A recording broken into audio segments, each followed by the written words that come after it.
Hi, Katie. How are you doing? Hello, I'm doing so well. How about you? I'm doing well too. Thank you. So, what's happening around? What's going on these days? I am actually pursuing my master's away from home. So of late, I've just been busy with the shifting and figuring out stuff over here, figuring out things like as simple as an induction because I never used one before. So it's just been there. And of course, like trying to find a good balance between like my college life and work life. Amazing. So, let me begin with a short introduction of you. Katie is a social media manager, copywriter, and Canva designer. She helps coaches and business owners with effective strategies for Instagram and Facebook growth. Having a 2+ years of experience with two different certifications, she has managed to serve 10 plus happy clients. Therefore, reach out to her for any of her services now and book a free consultation call. I will drop all the related details in the description below. A warm welcome to you, Katie, on Journeyteaches. Thank you so much. Thank you so much for inviting me. Firstly, I have to say, like, I'm really honored. I was so touched when you messaged. You're such a warm person, and I was just so excited to jump on a call and have this conversation. It's my humble pleasure. Thank you so much for coming. So let's begin with the very first question. Okay. What are the fields or responsibilities that a social media manager has, and what are his her deliverables accordingly? Okay. So, firstly, when you freelance as a social media manager, the word freelance itself like speaks about how you are free to decide what you want to take on, right? Now, generally, under the umbrella of social media manager, there are a couple of responsibilities that are normally taken over, right? One and most important is, of course, the content planning, right? The designing of content pillars, the content strategy as for the business owner, looking at the business model, taking into consideration all the aspects like the brand voice, brand tone, and things like that, and trying to put it across to the audience in an effective way is what a social media manager actually does, right? So the responsibilities are firstly to design a content plan, a calendar for the month, the kind of posts that will go out, whether it is static posts, reels, carousels, what all will be going up. Get in touch with the client, ask them their preferences, get their approvals for different things, and just basically make sure that the content side of things is being handled, right? That's what basically a social media manager does.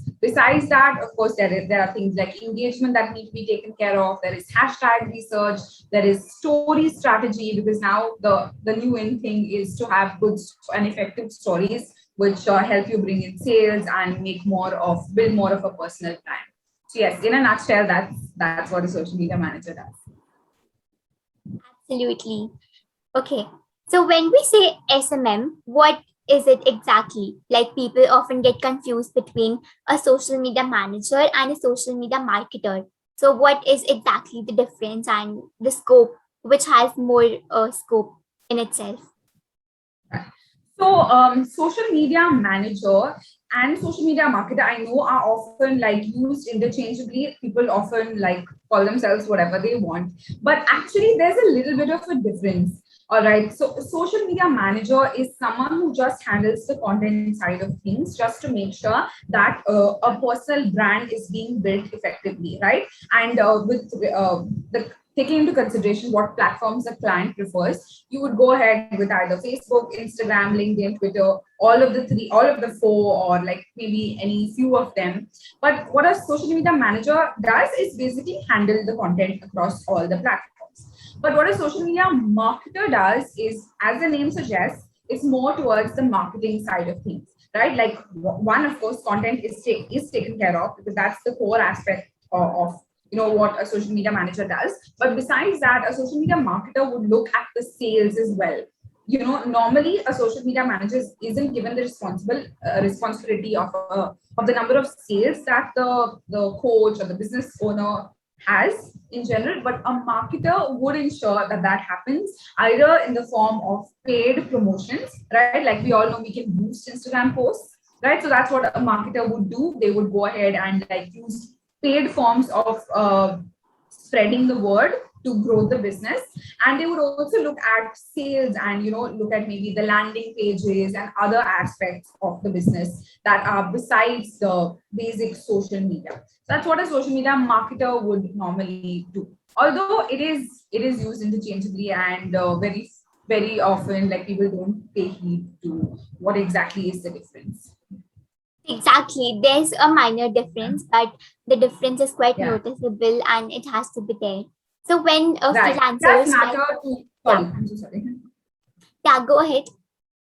No, I was just saying it does matter in terms of clients, right? Like when a client is looking for something, if they want sales to be considered, they would rather go out and look out for a social media marketer.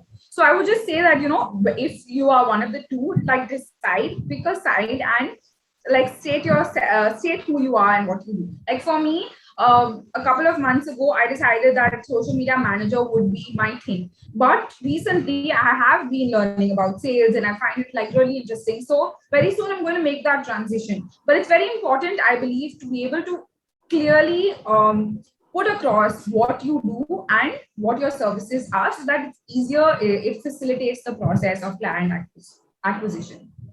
That's all. Exactly. So when a freelancer writes SMM in her bio or anything like that, what does it exactly mean to the clients who are, looking for? So generally, in the freelance world, SMM is a short form for social media manager most often, because people start off without really knowing the monetization part of things. So they don't really know the marketing and sales side unless they really go out of their way and buy a couple of courses and find out that aspect. But most often, SMM is social media manager, wherein they look after your social media without taking sales into consideration. They ensure that you are your content is being prepared and it's going out at regular intervals of time as per your requirement. That's what a SMM does, a social media manager. All right. So what are some strategies for engagement that should be followed and to increase one's online presence and build a strong brand on Instagram? What are some Instagram secrets? I'm really glad you asked this, because I personally have started, believe it or not, I've started 6 Instagram accounts of my own. All right, I have my own, like, from the age of, I think, like in my 11th standard, I started. So about maybe 17, I started my first account. My friends forced me, I started it, and I really like the process of like putting out content and informing people as to what's going on, not just in my own life, but like just informing them as to like things like mental health and things that we should stay informed with. So I realized that that was very intimate. It was just for close friends and families. So then I created another one where I would speak about health and nutrition, my fitness journey, and things like that. Then after the pandemic hit, I created another one for my art account, as you can see. So I do like a lot of art, so I created like a separate art account. So just in short, I have created a series of different accounts for different reasons, and I've seen the difference, right? I've seen what works, what doesn't, and I am a huge believer in engagement. The right engagement strategy can really take you a long way. Now, I don't mean that you shouldn't focus on content and only engagement will get you anywhere, because I have also tried that for certain clients like that. They didn't allow me to handle much of their content. I was just handling engagement, but it wasn't working because their content was not good enough. It didn't have the right strategies. So I would say, like, after you figure out that your content is good, it's on point, and it's something that people need to hear, engagement is key to spread the word out. I think for about a year, I had one account, my fitness, health and fitness account, on which I had only 120 followers. For a whole year, when I was consistent, I was posting every day. And other than exams, I would post every day, but I had only 120 followers, and it was a public account. And I didn't know what was going wrong. I was so frustrated. I joined Hustle Post Academy, and I was very hesitant to start another account. I was like, I've already created 5 accounts. What will the 6th account do? Right? But I took the leap of faith. I decided that, okay, this time things may be different. I had a mentor. So I went ahead and I realized that with the right strategy and with the right engagement, you can really go a long way. In just 20 days, I was able to get 200 followers, and all were her target audience, no friends and family. Till date, I haven't told a single friend or family member about this account of mine, because I want only people within the industry to engage and to see the kind of content. I don't want people who, are just following for like because they are my friend or family. I want them to genuinely be interested. So I've realized that the right engagement strategy will really take you a long way. What I did in the beginning was I started doing mini trainings, putting out valuable content, and I started going and engaging actively in people's accounts. One thing that really worked for me was DMs, like having genuine conversations in DMs, appreciating what people do, taking a look at their content, learning from their content, and asking them questions if you don't understand anything. People are really helpful if you approach them well. If you're really kind and genuine, you can build a ton of connections and genuine relationships, which you might not even be able to build offline. So that's what I believe in. I tried doing that through DMs and I got amazing response. I tried commenting on like big accounts, getting pinned. That also did really well. Then you can go and engage on big hashtags, right? Pick like say 3 to 5 hashtags and engage with the top 8 posts every single day. Yeah, I think these are some engagement hacks that can definitely work. Besides these, there are a ton of more. I can honestly go on and on.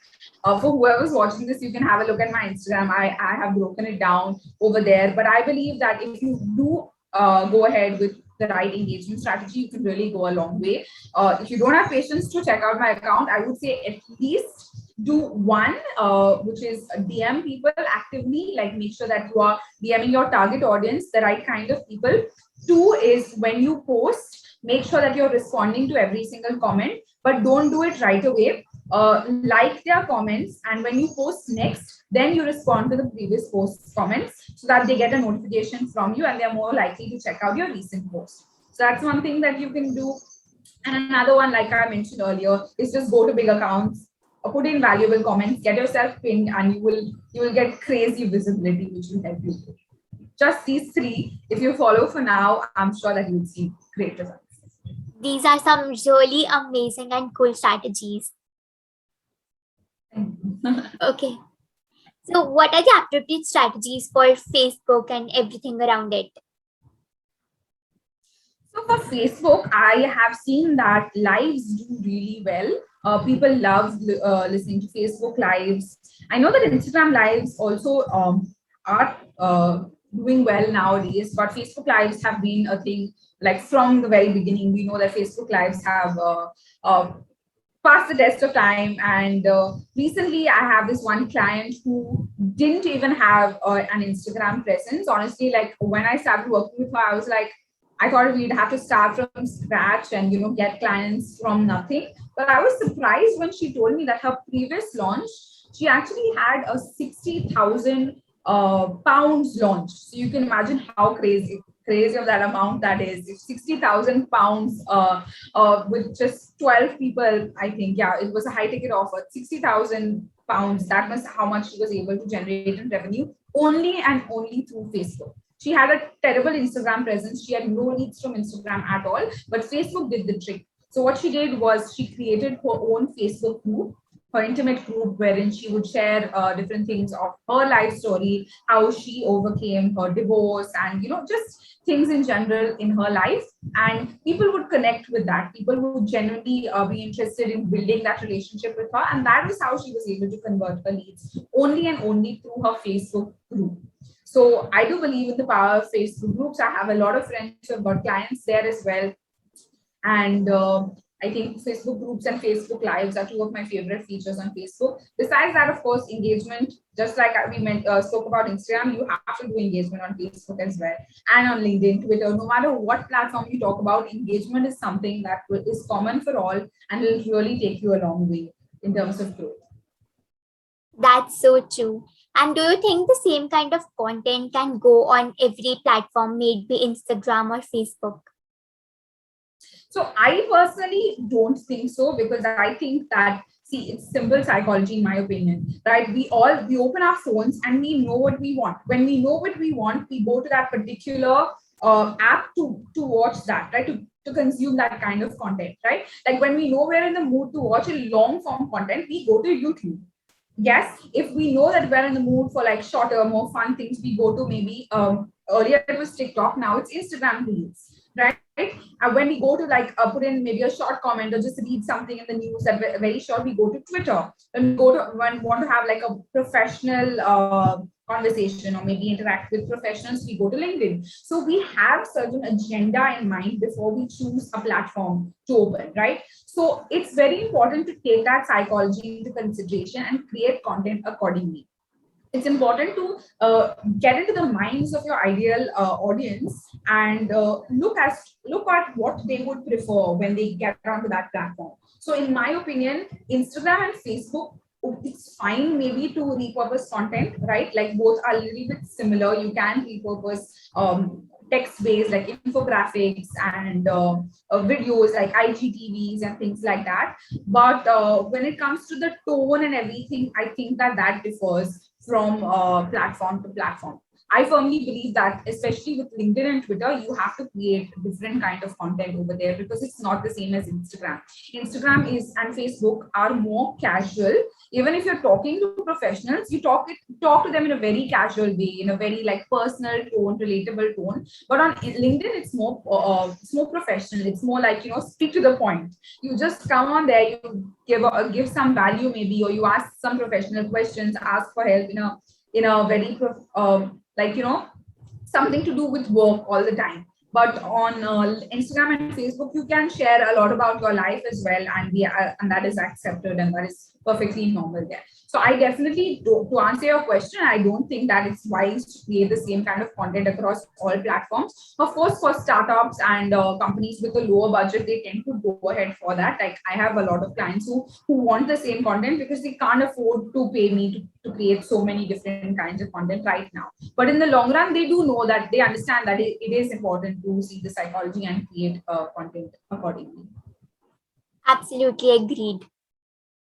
Okay, so what are the ways in which one can monetize his or Instagram account and make the full use of it? So I personally believe that you can monetize from the time you have just even 5 followers. I don't think that it's important to have like 150 even. I like nothing. I don't believe in numbers at all anymore because I have had people, I have had clients even who till date don't follow me, right? So following doesn't matter at all. They've approached me, they love my work, they hired me, but till date they may not follow me. So I believe that from the first day itself, if you come onto Instagram and you put out even one piece of good content and it blows up, you never know. You may get your first client that way itself. So you really never know. I don't think that there should be any limitations as to when you can start with the monetization process. I just believe that you have to have a good strategy in place, understand what your intentions are, and truly know what you are there for, and communicate that effectively through building your personal brand on Instagram. That is through your bio, it is through your highlights, it is through your feed. And I think that will do the trick. You don't need to worry at all about the number of followers. Most often, in fact, unless you're a coach or things like that, most often your clients will be people who don't even follow you.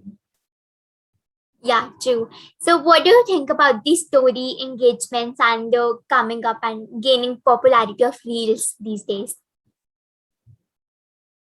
Sorry, I didn't get your question. Are you asking about stories or Reels? I think I'm asking about both. Like, okay. So it can be the stories, engagement part, and the Reels. Okay.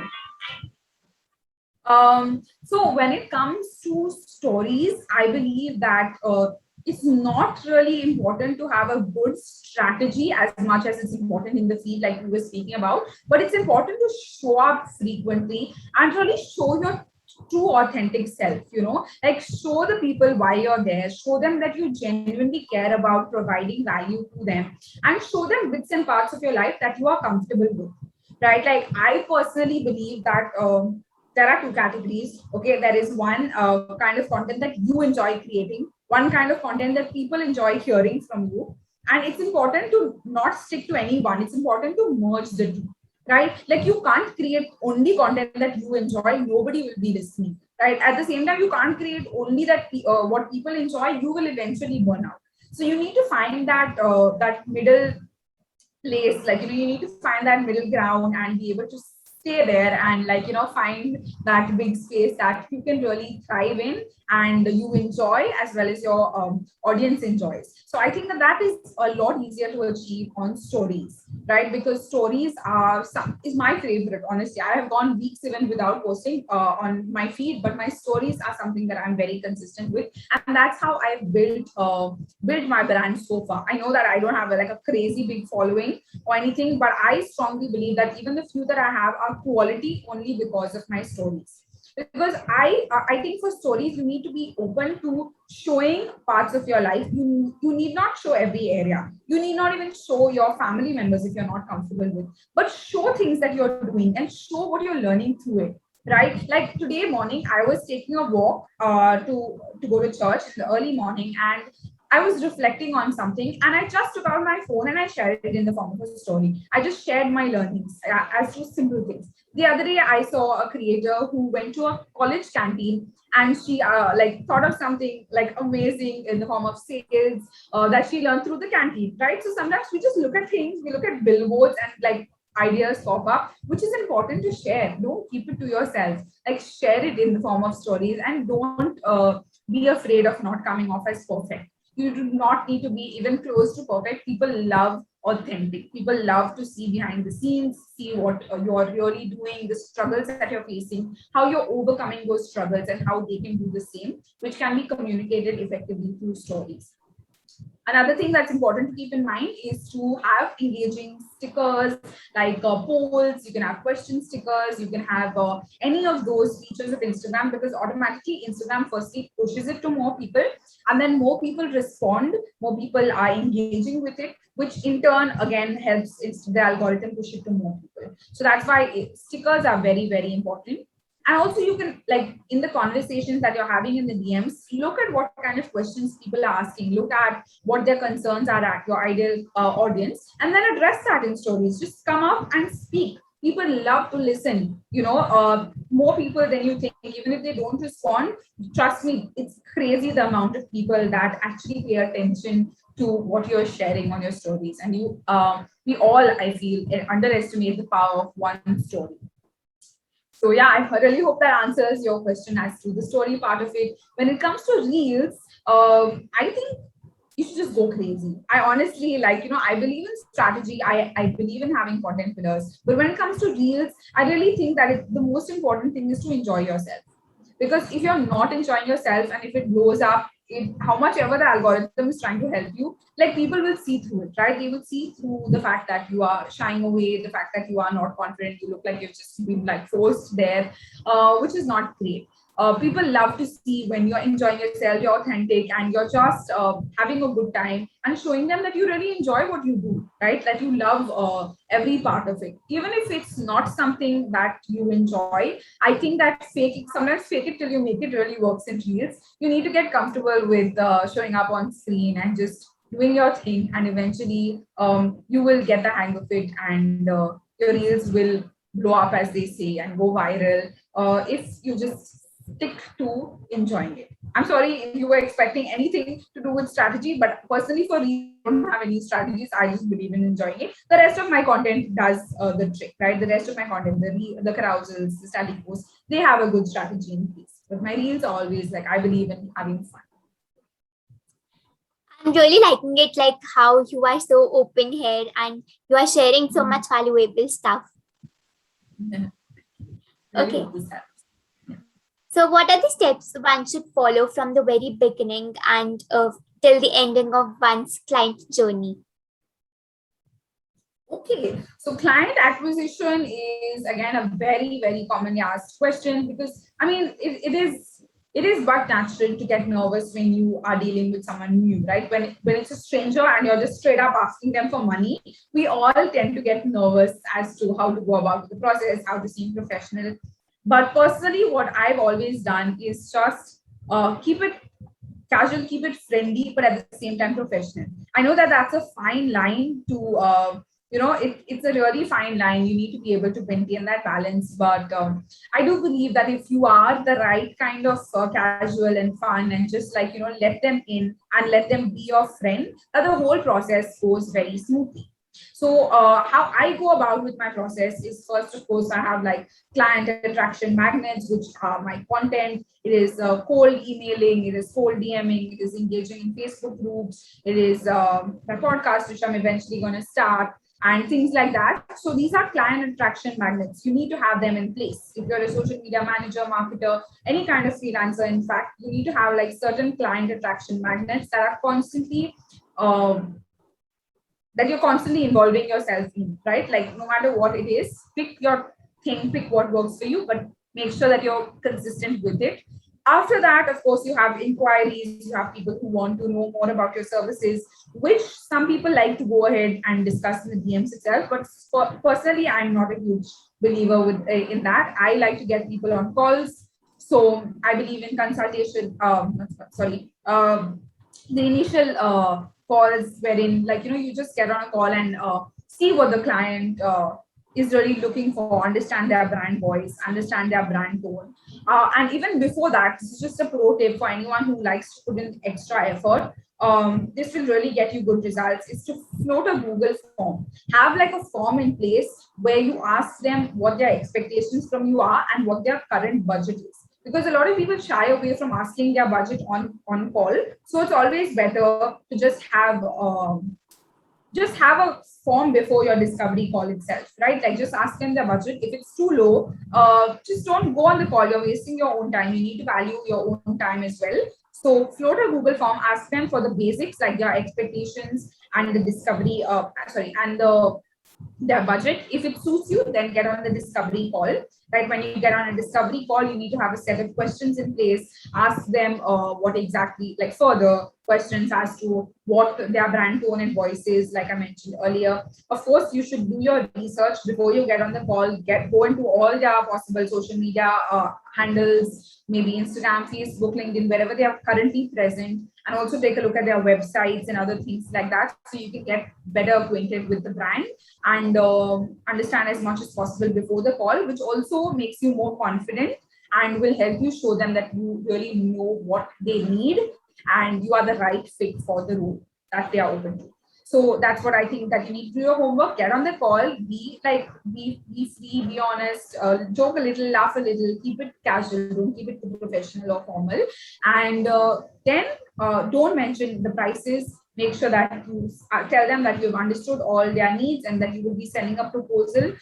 And I think maybe within that day itself, for me personally, I always send it that day itself. I don't like to delay, because they say the law of diminishing intent says that the more you delay, the more you make them wait. Sometimes the less interested they are, sometimes they tend to go to other people and ask for their services as well, get on calls with other freelancers, so that decreases your chances of being hired. So I like to send it that day itself, wherein it's important to list out maybe 3 packages that you can offer. So taking all the needs into consideration, you list out 3 different packages that you can provide them with, and then it makes them feel like they have a choice, right? They have a say in the matter. So you list out 3 different packages. One would be like under delivering, one would be exactly what they need, like the ideal price point and everything. So that is what I call anchoring. You have like that middle price point that is most suited for them. And then the third one is over delivering. Some, of course, would like the VIP treatment. It's good for you, good for them. It's more money for you, and they get more things as well.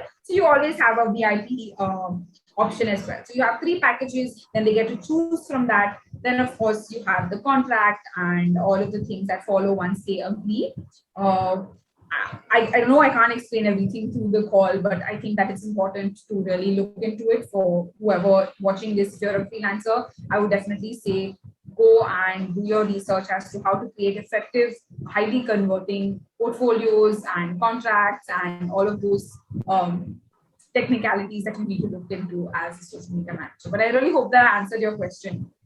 That was such a bulk of insights into the just fun answered. It was really nice. Okay, so how does one make full use of Canva as Canva is my favorite, honestly. Canva is my absolute favorite software. When it comes to anything, like honestly, I could run my business with Instagram and Canva alone. Like I'm not even kidding. I really, really love everything that Canva has to offer. I believe that it's such a simple platform. Sometimes, I mean, no hate, I love Photoshop and Illustrator as well. I do those too, like off and on. But I really do believe that if you use Canva well, you can create almost everything that you need to run a successful business on it. So to answer your question, I think the few important things are to understand the color combinations and things like that beforehand, which are easily available even for free through YouTube videos, right? So it's possible to like understand different color combinations, different font, the alignments and things like that. And also watch Canva tutorials on YouTube. You get a ton of them. I have started that way itself. I never really bought a course or anything like that in Canva, but I was still able to make like fairly professional, I would say, designs just through watching YouTube videos. So yeah, I would just say go ahead, watch the YouTube videos, figure out the shortcuts. Shortcuts also save a real good deal of time. Figure out the shortcuts that Canva has. Make sure that you have stock images also. Although Canva has great images and videos, it really helps to go to other sites like Pixabay and things like that and get stock images, which make the whole designing process simpler. I don't think that it's essential to have a Canva Pro account, but I personally have benefited like a huge deal once I upgraded to Pro, because it has the background remover, which surprisingly helped me like a lot. I know that there are like other softwares like remove.bg, which also allows you to remove background, but it just makes it so much simpler, right, when everything's in one place. And Canva has a higher quality as well. Remove.bg sometimes used to degrade my quality, but Canva, the background remover, was really helpful. The elements are such a time saver. Like you can just add the simplest elements and make such a pretty graphic, which I absolutely love. So just Googling fancy elements in Canva and getting those the choice of elements is also something that you should look into. Yeah, I mean, I can go on and on, so you have to stop me. I absolutely love Canva. Every single day I learn something new about it. There's just so much to it. I'm amazed by the amount that you can do, the kind of presentations that you can create, the kind of videos that you can create is just amazing. Absolutely agree. I also frequently use Canva and Canva Pro for that matter. So it's absolutely like I can resonate with you, whatever you are saying. Yeah. Okay. So what are the essentials of a good and engaging copywriter so that people actually are convinced and take the suitable action accordingly? So I believe that in our generation, where the times attention spans are like so short, I think that the most essential is to be able to write good headlines. Honestly, like I think that most people are lost first within the headline itself. Like they don't even want to read the article because of like such a bad headline. Forget article, even an Instagram post. Sometimes the headlines are just so mundane, like just so boring that people don't go ahead and read the rest of it. But I think that an effective headline can definitely capture your audience's interest and attention. So words like exclusive, special, or shocking or unexpected, like things like words that really like spark interest, words that generate that curiosity in your client, in your audience, is something that you should really like. People should look at copywriting. It's really important to look at headlines in short, is what I'm saying. And after that, it's of course important to learn to structure the kind of copy that you write. I personally see a lot of writers make the mistake of just, like sometimes you know what you want to talk about and you know what you want to say, but you don't, like if there's no structure, you end up confusing the reader, which is so important. I know that there are a lot of fancy tips and tricks that I can give, but to anyone watching this, don't get overwhelmed. I really think that it's no point just getting overwhelmed by the amount of things, amount of ways that you can write copy. It's just all perfectionism. Then you will end up doing nothing if you just keep wanting to write perfect copy. It's important to just know basic English. It's important to keep the sentences as short as possible, because again, our attention span is terrible in this generation. So keep short sentences, keep like amazing curiosity filled I would say, headlines, and have everything to the point instead of beating around the bush, right? Like, don't bother about word limit and things like that. I know, of course, if you're a content writer and you write it professionally, you have to give that the agreed upon words. But just in general, if you're writing for yourself, don't focus on like long captions, or don't focus on keeping it too short. Like, make sure that you're speaking to the point, regardless of how much the length works out to in the end. Yeah, just that. I think I don't want to overwhelm anyone. I've already spoken so much about different aspects. I don't want to like speak about the deep detailed aspects of copywriting. Of course, there are a lot. There are ways to improve. I've taken a ton of courses, and to anyone who's interested, you can hit me up in the DMs. I'd be happy to share the different things that I've learned. Absolutely. I'm sure people will, like, from the link in the description, many of will drop a DM to you. Oh, that's great. Yeah. More than happy. So, okay. So I wanted to know from you, like, what are the ways students can find internships, maybe via LinkedIn or maybe from anywhere else? Right. So one, I will of course go to the ways that they can, but one way you shouldn't is through Upwork or Fiverr. I'm personally completely against these kind of sites, because I do think that they had a great initiative, like they took up the initiative to go and bridge the gap between like employers and employees, freelancers and people who need the services. But what happens is, the problem is there's too much competition, which makes you feel like you're charging too high, and then the bid just keeps going lower. And then I feel like if people continue at this rate, it'll just go to nothing. It'll drop to nothing, and that's terrible, because when someone comes with the intention of hiring and they look at the price points and that make a decision on that basis, it's just you stand no chance of being able to get hired at a high price point, right? So I'm totally against Upwork and Fiverr. I do think that LinkedIn is a great place. I personally I mean to create content on it, but I never like actually get to doing it. I'm more of an Instagram person, Instagram and Facebook. But I do think that a lot of people get great results from LinkedIn. In fact, I've recently purchased a course which I'll hopefully be watching soon, and hopefully then start implementing and building a presence on LinkedIn. But personally, I've had a ton of friends who have created content consistently and have got a lot of inbound leads that they have even had to say no to because of lack of time. So I do think that LinkedIn is a great place. I think that Instagram, personally, I got a high ticket client, international client through inbound lead, as an inbound lead on Instagram. So I am also a huge believer in Instagram. I do think that you need to get out of your comfort zone and be open to word of mouth as well. Like, honestly, I was so hesitant to go to my family and tell them what I do. Until date, I haven't. But I happened to mention it to just a few friends. And among those friends itself, I had a guy whose brother is in the field. And till date, I still work with his brother. His brother has an agency, and whatever clients his brother gets, if he needs extra helping hand, if he needs a social media manager to take care of it, he contacts me. So that was just through word of mouth. In fact, most of my clients right now are through that particular my friend's brother. So you never know what kind of doors will open, what kind of opportunities will open. You need to be open to just putting yourself out there, going out, creating content, telling as many people as you know what you offer, and just ensuring that whenever there's a requirement, you will pop up in their heads. That's the final goal, right? It's the goal is not to force people to hire you, or like make them think about like whether or not they need to hire someone. The goal is to be that go-to person when a person decides that yes, I want to hire.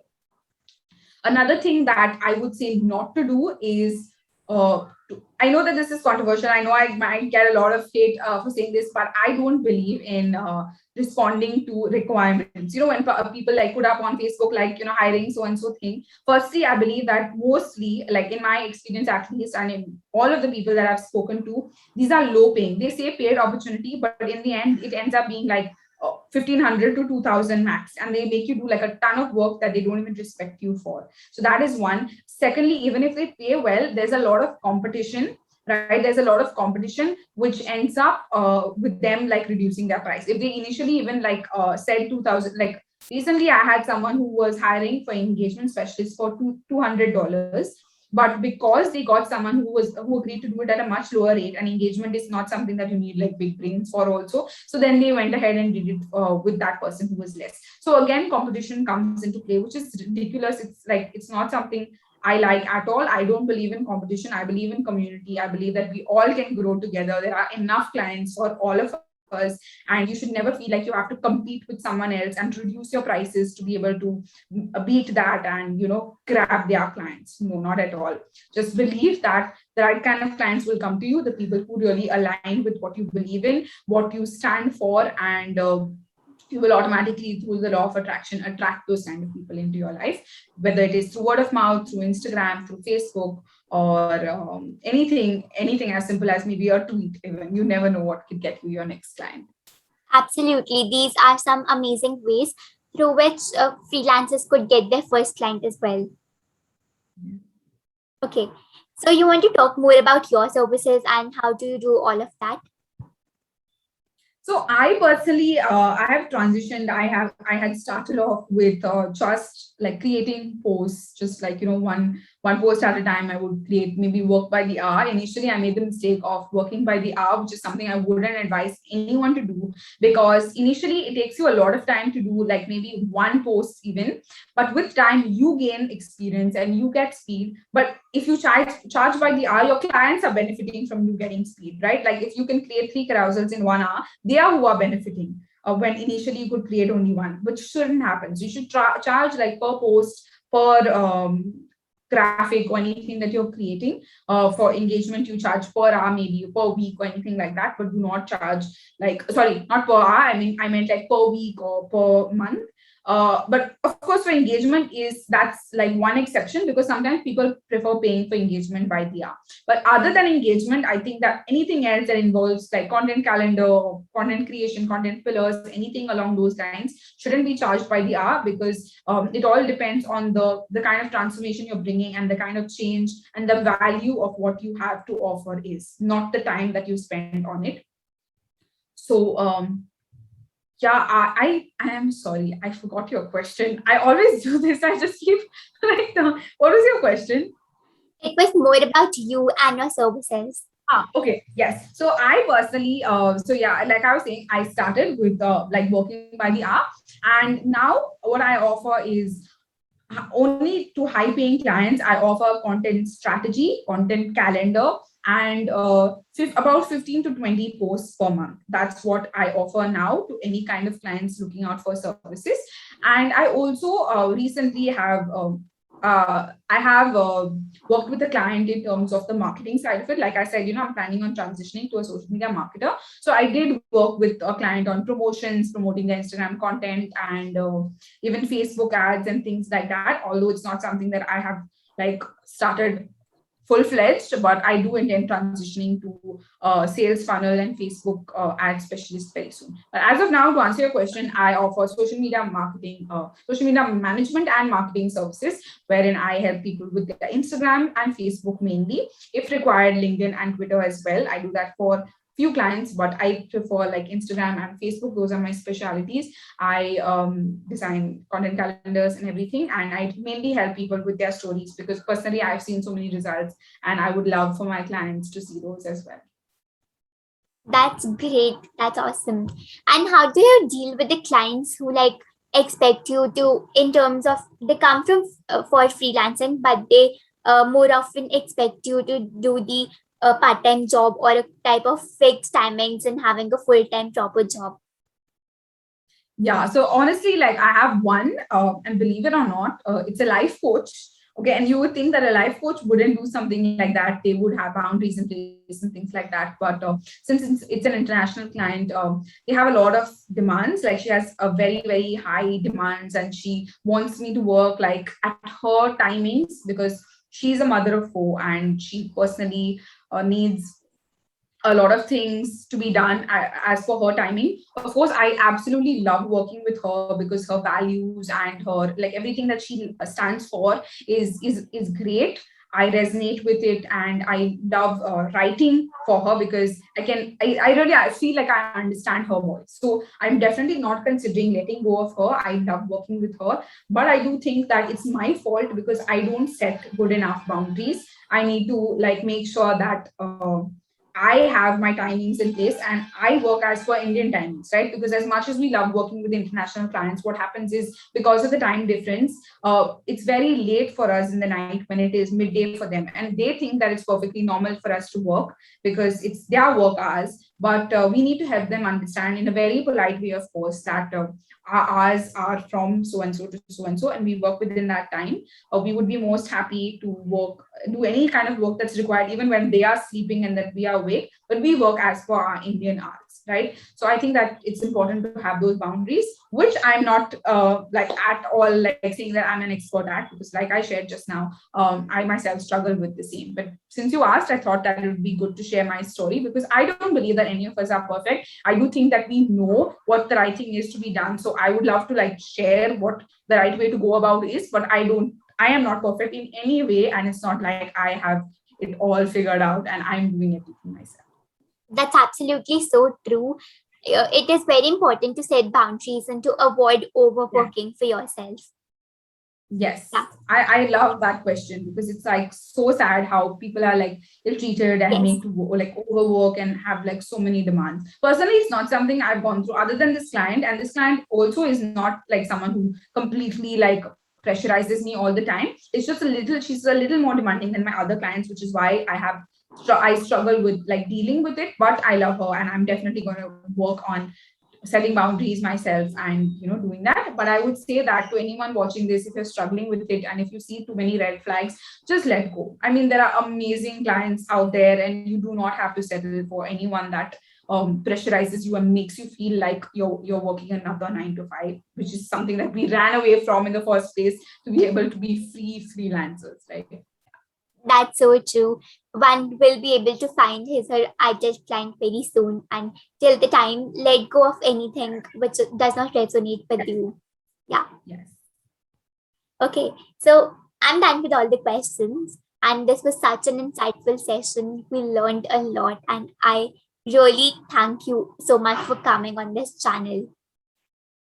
You're most welcome. I'm really like, once again, thank you so much. I have always wanted to do like a YouTube video or some kind of like anything on YouTube. And like, this is honestly a dream come true for me. I was so excited when you reached out and you extended this invitation.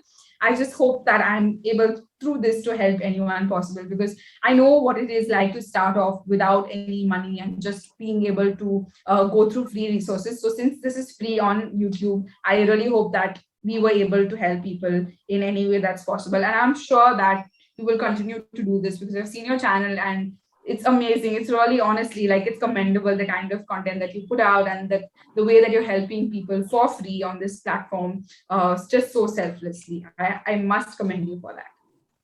Thank you so much. These are some really amazing, and I'm so honored to listen to these words. Thank you so much. And the session was lovely. You were amazing, and you taught us so many things.